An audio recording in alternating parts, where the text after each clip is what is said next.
महानगर पालिका में किसका झंडा लहराएगा? 100% नाइक साहब की टीम का, बीजेपी का।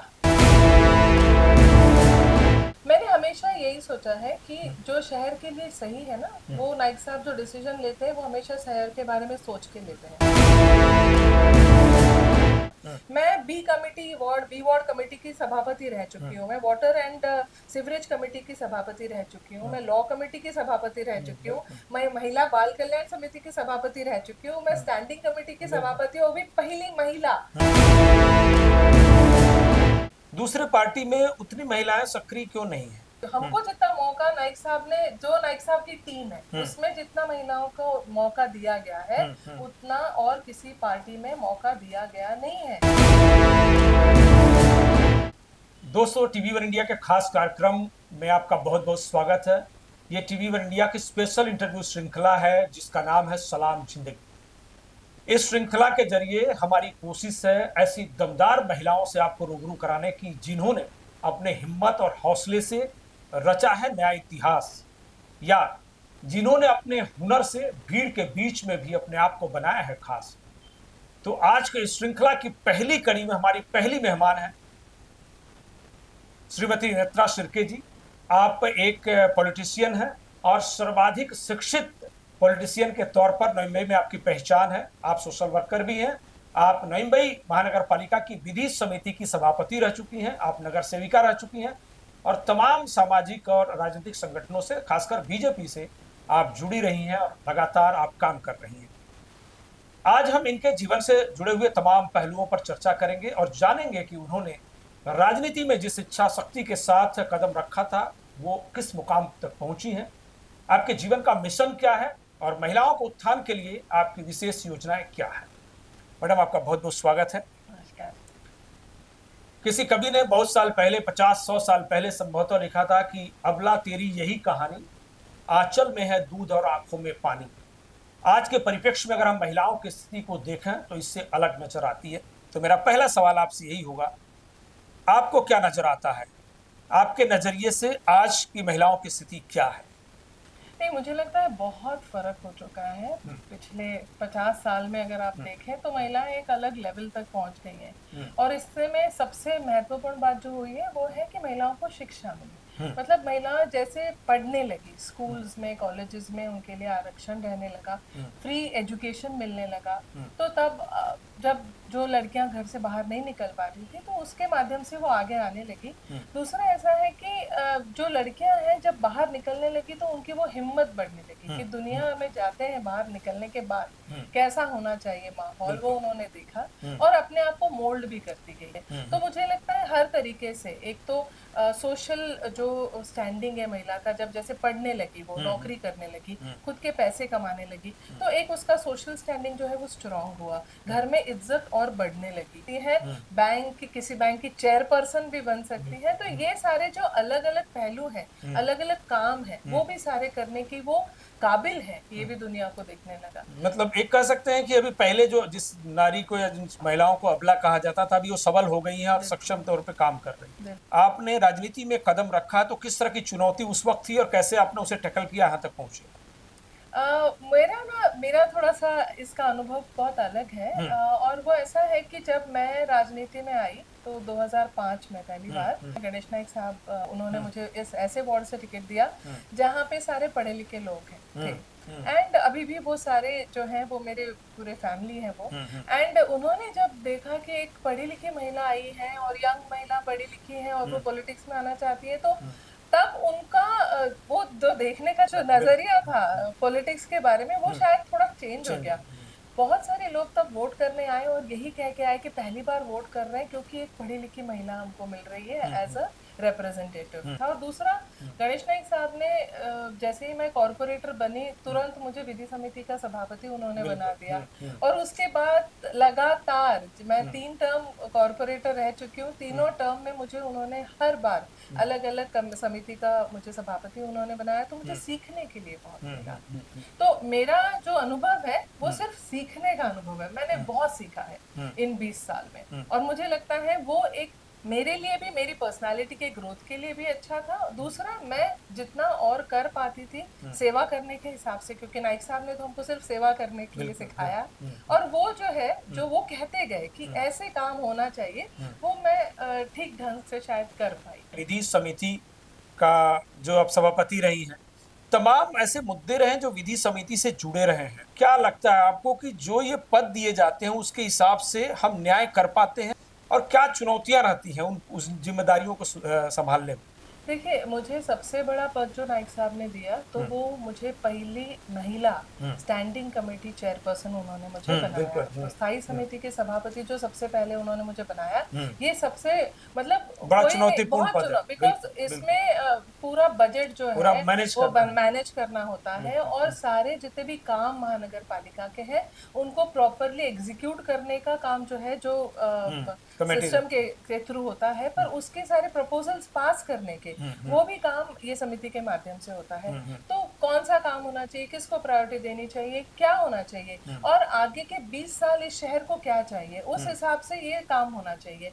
ये सारा करने के लिए मुझे लगता है कि मुझे बहुत सोचना पड़ा, और बहुत सीखने को भी मिला, क्योंकि कौन से रास्ते कहाँ से जाने चाहिए, गार्डन्स कैसे होने चाहिए, स्कूल्स में क्या करना चाहिए, और दूसरा सिर्फ काम कैसे होने चाहिए वो नहीं, बट अगर महानगर पालिका की जो इनकम है उसको बढ़ाने के लिए क्या करना चाहिए, महानगर पालिका में प्रॉपर गवर्नेंस कैसा होना चाहिए, उसके लिए भी हमको सोचने का मुझे मौका मिला। और स्टैंडर्ड ऑपरेटिंग प्रोसीजर्स जो सबसे पहले मैंने उसके बारे में बात करना शुरू किया, कि हम कॉन्ट्रैक्ट्स दे देते हैं, काम तो दे देते हैं लोगों को, पर हमारा कंट्रोल कितना है, तो एसओपीज होना बहुत जरूरी था।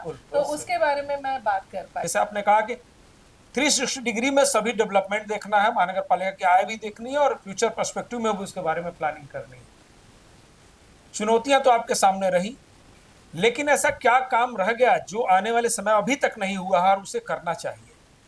मुझे लगता है सबसे बड़ा काम जो मुझे लगा कि हम नहीं कर पाए, वो है सिडको के पास जो भूखंड है, सामाजिक जितने जितने भी सारे सोशल फैसिलिटी के प्लॉट्स हैं, उनको जो हैंड ओवर करने का काम था महानगर पालिका को, एंड उसके ऊपर जो हम फैसिलिटीज बना सकते थे, जैसे हम चाहते थे कि महिलाओं के लिए उनका, देखिए, महिलाओं को अगर आगे लेके आना है तो उनको इकोनॉमिकली स्ट्रॉन्ग करना जरूरी है। उसके लिए एक ऐसा भवन हो जहाँ पे उनको हम ट्रेनिंग्स दें, उनके लिए मार्केट प्लेसेस अवेलेबल करके देनी चाहिए। एक बहुत बड़ा मुद्दा था जो नाइक साहब हमेशा कहते आ रहे थे, कि हमारे यहाँ हॉकर्स जो है उनको जगह बैठने के लिए होनी चाहिए, हमारे फुटपाथ पे कभी भी हॉकर्स नहीं होने चाहिए, पर वो भी हमारे जो भूखंड है हमको सड़कों से नहीं मिले। हमको अगर जो हमारा एडवर्टाइजिंग का जो पॉलिसी है उसको हमने एक नया रूप देने की कोशिश की थी नाइक साहब ने, वो एक काम थोड़ा सा अभी भी पेंडिंग है, हॉकर पॉलिसी का काम पेंडिंग है।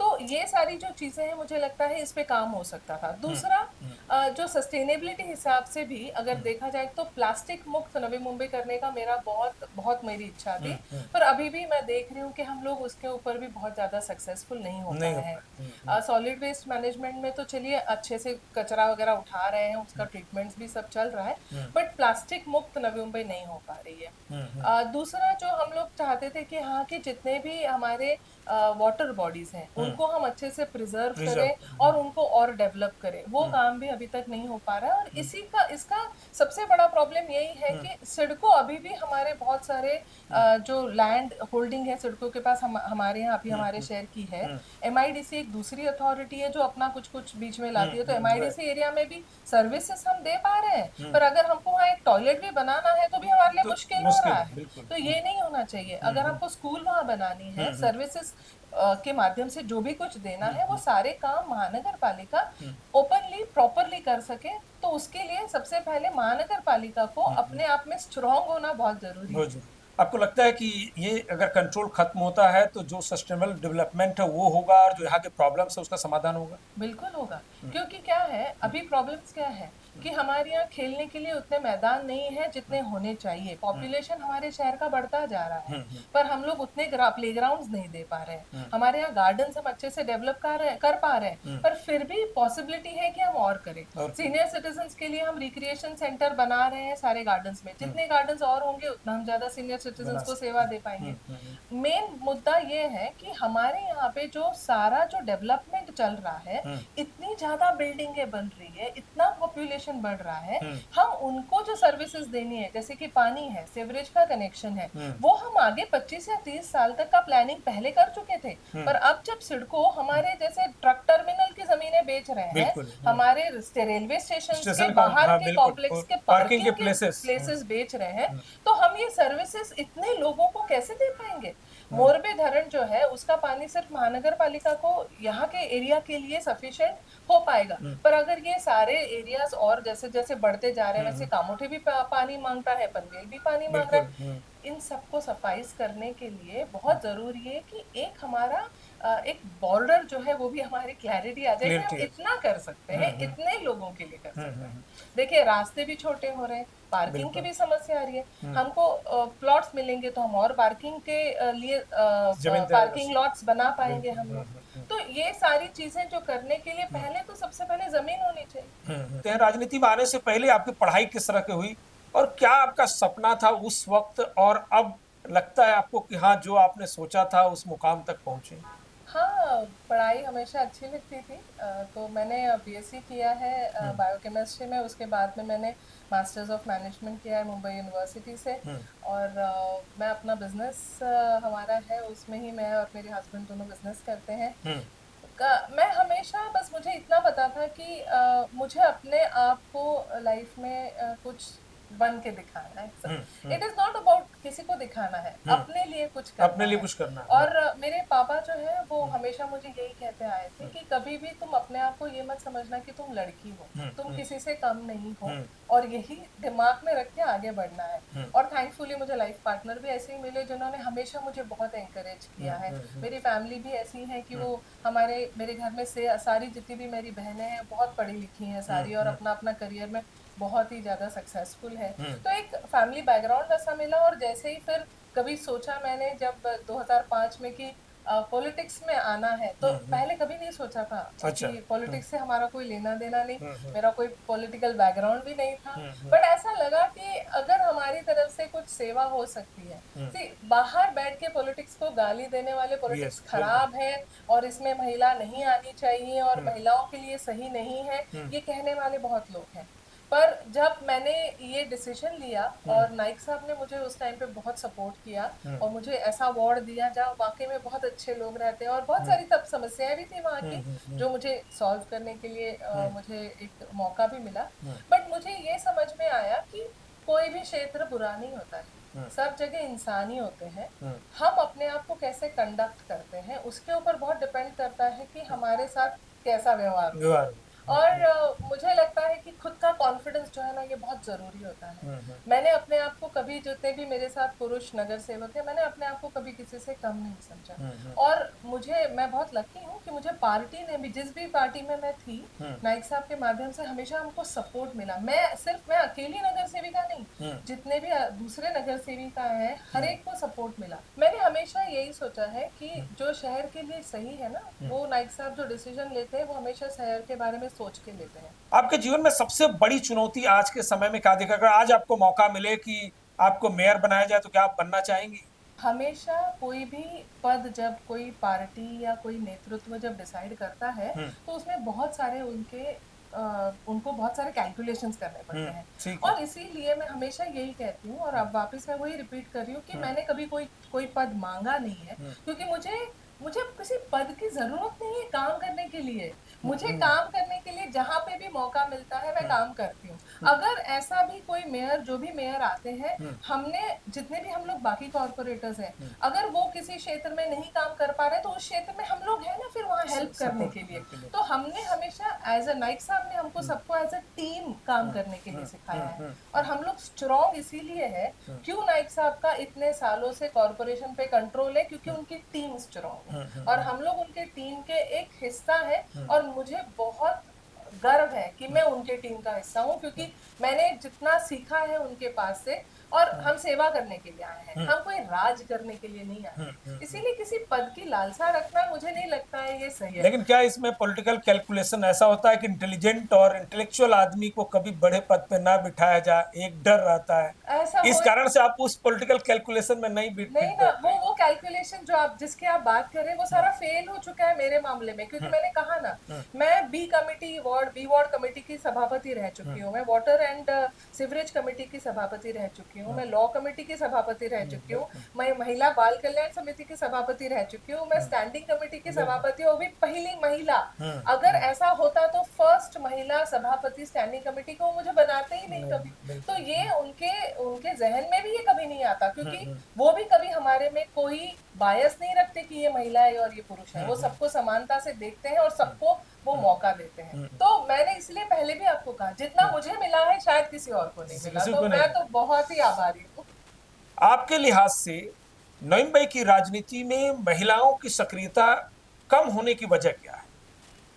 एक्चुअली महिलाओं की सक्रियता यहाँ कम नहीं है। हम लोग जब बॉडी में हम लोग चुन के आते थे, हर बार 50% रिजर्वेशन महिलाओं के लिए होता था, पर उससे ज्यादा सीट्स महिलाओं की होती थी, क्योंकि जनरल कैटेगरी में से भी हमको टिकट दी गई। जैसे मैं जनरल कैटेगरी में से 2 बार मुझे टिकट दी सर ने, जबकि जरूरत नहीं थी, वो कोई महिलाओं के लिए रिजर्व नहीं था, एक ही बार महिला के रिजर्व था, बाकी तो जनरल कैटेगरी से मैं चुन के आई हूँ। पॉलिटिक्स में आके आपको ऐसा लगा क्या कि आपको महिला होते हुए आपको पुरुषों से अलग से व्यवहार मिला? मुझे कभी ऐसा नहीं लगा। दूसरे पार्टी में उतनी महिलाएं सक्रिय क्यों नहीं है? हमको जितना मौका नाइक साहब ने, जो नाइक साहब की टीम है उसमें जितना महिलाओं को मौका दिया गया है, उतना और किसी पार्टी में मौका दिया गया नहीं है। वहाँ अभी भी जो बाकी के पुरुष हैं वो ही महिलाओं को डोमिनेट करते हैं। हमारे में ऐसा नहीं है। अब जितनी भी हमारी महिला कॉर्पोरेटर्स हैं हमारी टीम नाइक साहब के अंडर जिन्होंने काम किया है, आप देखिए हम सारे उतने ही इक्वली हमारे मुद्दे प्रेजेंट कर पाते हैं जीबी में। नाइक साहब हर जीबी के पहले हम सबको पूछते हैं आपको क्या बोलना है, आपकी कौन सी समस्या है, और वो हमको ट्रेनिंग भी दिलवाते हैं ताकि हम अच्छे से अपना प्रश्न जो है प्रेजेंट कर सकें। महानगर पालिका में किसका झंडा लहराएगा? 100% नाइक साहब की टीम का, बीजेपी का। क्या आपका विजन है कि इससे अगर ये कदम उठाया जाए तो नईम भाई खासकर यहाँ की महिलाओं का उत्थान जो है आसानी से हो सकेगा?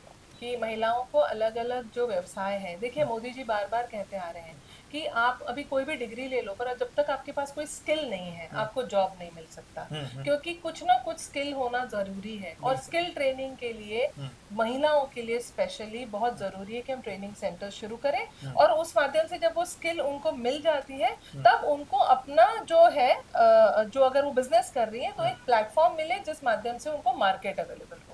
तो मुझे लगता है ये सबसे इम्पोर्टेंट है करना, ताकि जो अभी भी महिला लड़कियां जो है वो हर जगह मैक्सिमम ग्रेजुएट्स महिलाएं हो रही है, पर जॉब्स जो है उतने नहीं अवेलेबल हैं। तो जब तक कोई स्किल नहीं आएगा उनके पास, तब तक वो बिजनेस कैसे कर पाएंगे? एंटरप्रेन्योर्स अगर हमको बनाने हैं तो पहले स्किल डेवलपमेंट, और इस वजह से मुझे लगता है महानगर पालिका का एक पूरा डिपार्टमेंट ही होना चाहिए स्किल डेवलपमेंट के लिए। हमारा जो ये MIDC का पूरा बेल्ट है वहाँ पे भी अभी बहुत सारा डेवलपमेंट आ रही है, वहाँ नए IT पार्क्स भी आ रहे हैं, वहाँ पे गोल्ड का बड़ा मार्केट आने वाला है, गोल्ड एंड डायमंड्स का, बाकी डेटा सेंटर्स आ रहे हैं। वो डेटा सेंटर्स में भी ट्रेंड अगर हमारे यहाँ की महिलाएं रहेंगी तो वो उनको जॉब्स मिल पाएंगी। तो स्कोप बहुत है ना, पर उसके लिए ट्रेनिंग जरूरी।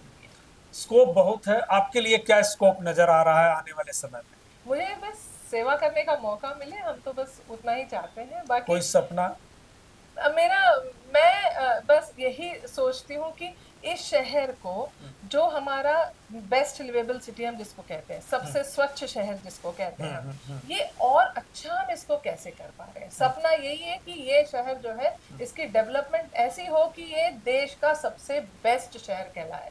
बहुत बहुत धन्यवाद, आपने मेरे तमाम सवालों का जवाब दिया। किसी ने लिखा है कि अभी तो जिंदगी का इम्तहान बाकी है, अभी तो असली उड़ान बाकी है, अभी तो हमने नापी अब मुट्ठी भर जमीन, अभी तो सारा आसमान बाकी है। पद कोई भी हो, जिम्मेदारी कोई भी हो, लेकिन जो दमदार है उसे आसानी से निभा सकता है और अपना वजूद भी कायम रख सकता है। जैसा कि नत्था शिर्के मैडम ने कहा कि उन्हें कोई भी भूमिका दी जाएगी तो उसे ईमानदारी से और मजबूती के साथ निभाएंगी, और उनकी कोशिश ये होगी कि समाज बेहतर हो, लोग खुशहाल बने और महिलाएं आगे बढ़ें। आज की बातचीत में बस इतना ही, दीजिए हमें इजाजत। तो अगली बार हम फिर किसी एक नई दमदार और मजबूत शख्सियत से आपको रूबरू कराएंगे। तब तक हमें दीजिए इजाजत, लेकिन आप देखते रहिए TV1 इंडिया लाइव। नमस्कार।